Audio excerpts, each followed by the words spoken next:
14 জুলাই বাংলাদেশ জাতীয়তাবাদী দল বিএনপি আয়োজিত প্রতিবাদ সভা ও প্রতিবাদ মিছিলে অংশগ্রহণকারী সকল ভাই বোনদের জানায় আন্তরিক অভিনন্দন ও শুভেচ্ছা।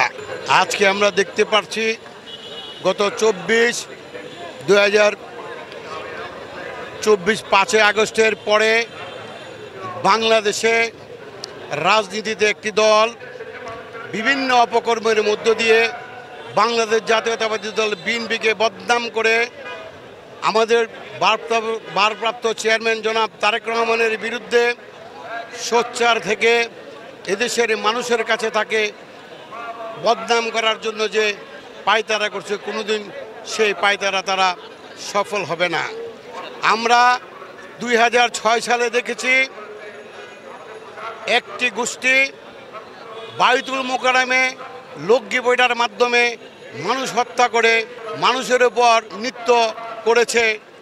আজকে ব্যবসায়ীদের সমস্যা, ব্যবসায়ীদের লেনদেন, পার্টনারশিপ নিয়ে যায় ঝামেলার কারণে একটি হত্যাকাণ্ড হয়েছে।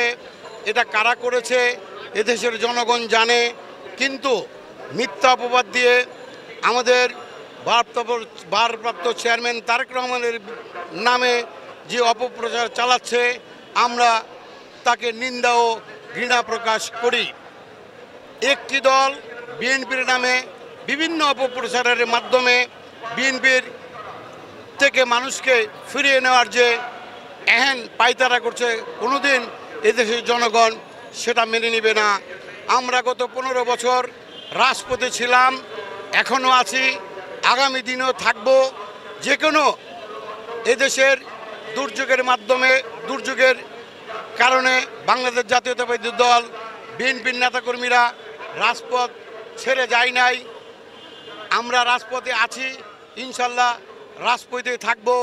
এর কঠোর জবাব আমরাই দিব ইনশাআল্লাহ। এখন লড়াই করো জিয়ার সৈনিক, আজকের এই দিনে জিয়া তোমায় মনে পড়ে, জিয়া তোমায় মনে পড়ে, আজকের এই দিনে জিয়ার সৈনিক